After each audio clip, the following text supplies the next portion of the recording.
যদি মনে করো তুমি আমল করে করে তরে ফেলেছো, কপালের মধ্যে কালো কালো দাগ করে ফেলেছো, কিন্তু ঈমান না থাকলে ওই আমলের কোনো দাম, জোরে বলেন না কোনো দাম। একটা মানুষ একটা বাড়ি বানাবে, কি বানাবে? বিল্ডিং বানাইতে কি লাগে? রড লাগে কিনা? আমাদের আবার বাংলাদেশের ঠিকাদার রাবার রডের জায়গায় কি দেয়? বাঁশ দেয়, বলেন না বাঁশ, বাঁশ খাইম দেয় না? দেখা যাচ্ছে ওয়াল ব্যাংকের ভিতরে ফাজার দেখি বাঁশ আর খাইম, ঠিক কিনা? যদিও বা খাইম দিয়ে বিল্ডিং বানানো যায়, বিল্ডিং বানাইতে কি লাগে? রড, বলেন না কি লাগে? 1 নাম্বার রড লাগে, 2 নাম্বার সিমেন্ট লাগে, 3 নাম্বার ইট লাগে, 4 নাম্বার বালি লাগে, ঠিক কিনা? কয়টা জিনিস লাগে? একটা কি? রড, একটা 2 নম্বর সিমেন্ট, 3 নম্বর ইট, 4 নম্বর বালি। কয়টা? এই 4টা জিনিস হলে আপনি বাড়ি বানাইতে পারবেন, ঠিক কিনা? আপনি বাড়ি বানাবেন, আপনি হুজুরের কাছে গেলেন, যাইয়া বললেন হুজুর আমি 50 টন রড কিনেছি। হুজুর হয়তো মারহাবা ক্ষমত 50 টন রড কিনি বললে হলাক লাগবে, 50 লাখ নাওয়া ইয়া কেন হইমি তোরা, তবে কমপক্ষে 45 লাখ তো লাইবই, ঠিক কিনা? 50 টন রড কিনতে কমপক্ষে 50 লাখ। হুজুর আমি 1000 বস্তা সিমেন্ট কিনেছি, কমপক্ষে 5 লক্ষ টাকা। হুজুর আমি 1 লক্ষ ইট কিনেছি, কমপক্ষে 10 লক্ষ টাকা।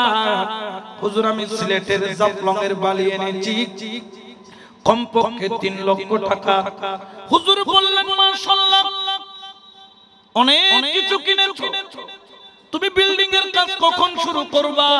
বললেন হুজুর আগামী কালকে জুমার পরে আপনি একটু দোয়া করে দিবেন আর বিল্ডিং এর কাজ শুরু করব। হুজুর জিজ্ঞেস করলেন রড কিনেছো, সিমেন্ট কিনেছো, বালি কিনেছো, তুমি সেখানে কিনেছো, কিন্তু জায়গাটা কোথায়? কোন জায়গায় তুমি বিল্ডিং করবা? আনোয়ারাতে করবা, মসজিদে করবা, নতুন ব্রিজের ওই পারে করবা, বহদ্দার হাট করবা, খুলশি করবা, তুমি চাঙ্গাবাসী করবা নাকি ঢাকা বনানীতে করবা? কোথায় করবা বলো? হেতে কয় হুজুর আমি রড কিনেছি, আমি ইট কিনেছি, আমি সিমেন্ট কিনেছি, আমি বালি কিনেছি, কিন্তু আমি জমি কিনি নাই। হুজুর হউদে তুই তাস্তব বল দ নকামাতের ওয়া কি হবুদে খারাপ তো সিন্ধইয়ে দে গল ত এতলে তুই রড সিমেন্ট ইট বালু কিনি করবি দি খল ত, ঠিক কি না? হুজুর তো বিল্ডিং বাঁধি বেলায় তো রড সিমেন্ট বালু ইট এগুলা দিয়ে তো বিল্ডিং হয়, ঠিক কি না? হুজুর বললেন রড সিমেন্ট বালি থাক আর না থাক, তুমি বিল্ডিং করার জন্য সবার আগে লাগে জমি, ঠিক কি না? নামাজ তোমার আছে, রোজা তোমার আছে, হজ তোমার আছে, যাকাত তোমার আছে, কিন্তু ঈমান নাই, অর্থাৎ তোমার জমি নাই। জমি ছাড়া যেরকম রড সিমেন্ট বালি ইটের কোনো দাম নাই, ঈমান ছাড়া আমলের কোনো দাম, জোরে বলেন আমলের কোনো দাম। এই জন্য সুন্নিরা কি ঈমানের শিক্ষা দেয়। আমার নবীও বলেন আলা লা ঈমানান লিমান লা মুহাব্বাতালা, যার অন্তরে নবীর প্রেম নাই তার কাছে ঈমান। মুসলমান হওয়ার জন্য কলমা হলো লা ইলাহা ইল্লাল্লাহ মুহাম্মাদুর রাসূলুল্লাহ সাল্লাল্লাহু আলাইহি ওয়াসাল্লাম। ঈমানের কলমা হলো হুব্বে মুস্তাফা, উচ্চ আওয়াজে বলেন সুবহান। এই জন্য পবিত্র কোরআনে আমার আল্লাহ বলেন কুল ইন কুনতুম তুহিব্বুনাল্লাহা ফাত্তাবিউনি ইউহিব্বুকুমুল্লাহ ওয়া ইয়াগফিরু লাকুম যুনুবাকুম ওয়াল্লাহু গফুরুর রহিম। আল্লাহু আকবার বলেন। এটা ঘোষণা কার? আরো জোরে বলেন না কার? ও বন্ধু বলো ইন কুনতুম তুহিব্বুনাল্লাহ, কেউ যদি আমি আল্লাহর সাথে প্রেম ভালোবাসার সম্পর্ক লাগাইতে চায়, সুবহানাল্লাহ, আরো জোরে বলেন সুবহানাল্লাহ। আমার আল্লাহর সাথে প্রেম করতে আমরা চাই কি চাই না? আল্লাহকে ভালোবাসতে চাই কি চাই না? আল্লাহর ভালোবাসা পেতে চাই কি চাই না? আল্লাহকে পাওয়ার আকাঙ্ক্ষা করি কি করি না? আমার আল্লাহ বলেন, বন্ধু বলো, ইন কুনতুম তুহিব্বুনাল্লাহ, কেউ যদি আমি আল্লাহর সাথে প্রেম খেলা খেলতে চাই, আমি আল্লাহর প্রেমিক হতে চাই, আমি আল্লাহর সাথে প্রেমের সম্পর্ক করতে চাই, ও বন্ধু বলো, সেজন্য আপনি নবীর ইত্তেবা করে, ইউহিব্বুকুমুল্লাহ, সে যদি আপনি নবীর ইত্তেবা করে আপনাকে ভালোবাসে, ভালোবাসবে আপনি নবীকে, ইত্তেবা করবে আপনি নবী, মোহাব্বত করবে আপনি নবীকে, ইউহিব্বুকুমুল্লাহ, তারা মোহাব্বত করবে নবীকে, কিন্তু ভালোবাসা হয়ে যায় আল্লাহর। সুবহানাল্লাহ বলেন না? তাহলে নবী করলে লাভ আছে না নাই?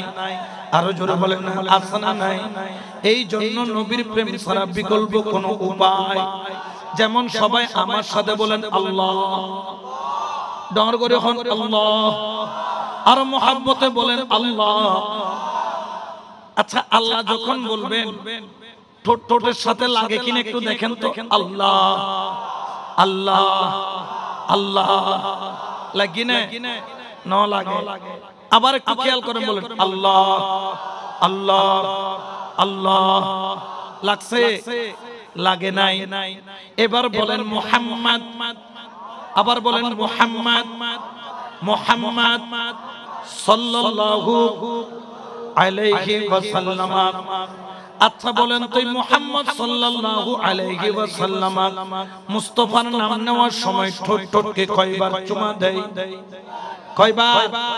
আবার একটু বলেন মুহাম্মদ, মুহাম্মদ, মুহাম্মদ সাল্লাল্লাহু আলাইহি ওয়াসাল্লাম ঠোঁটকে কয়বার চুমা দেয়? আল্লাহ, তোমার নামের মধ্যে কোনো চুম্বন নাই, কিন্তু তোমার বন্ধুর নামের মধ্যে কেন দুইটা চুম্বন? আল্লাহ, কতই না ভালো হতো একটা চুম্বন তোমার নামের মধ্যে যদি পাওয়া যেত, আর একটা চুম্বন যদি তোমার বন্ধুর নামের মধ্যে পাওয়া যেত, তাহলে ইকুয়াল হতো, বরাবর হতো, সমান হতো।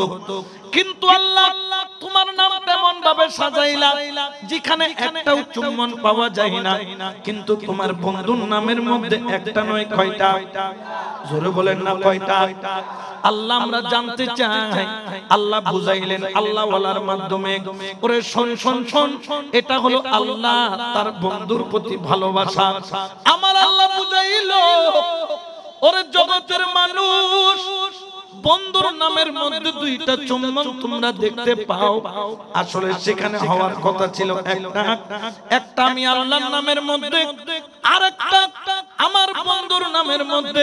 কিন্তু আমি আল্লাহ তো ঘোষণা করেছি, কুলিন কুনতুম তুহিব্বুনাল্লাহ ফাত্তাবিউনি ইউহিব্বুকুমুল্লাহ।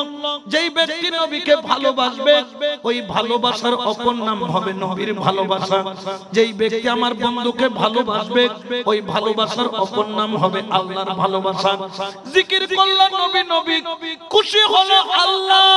সুবহানাল্লাহ বলেন না? ঠিক কি না? জিকির করলেন নবী নবী, খুশি হলো। এই জন্য আমার বন্ধুর নামের মধ্যে দুইটা চুম্বন দিলাম, কারণ হলো একটা আমি আল্লাহর জাতি নামের চুম্বন, আর একটা আমার বন্ধুর চুম্বন।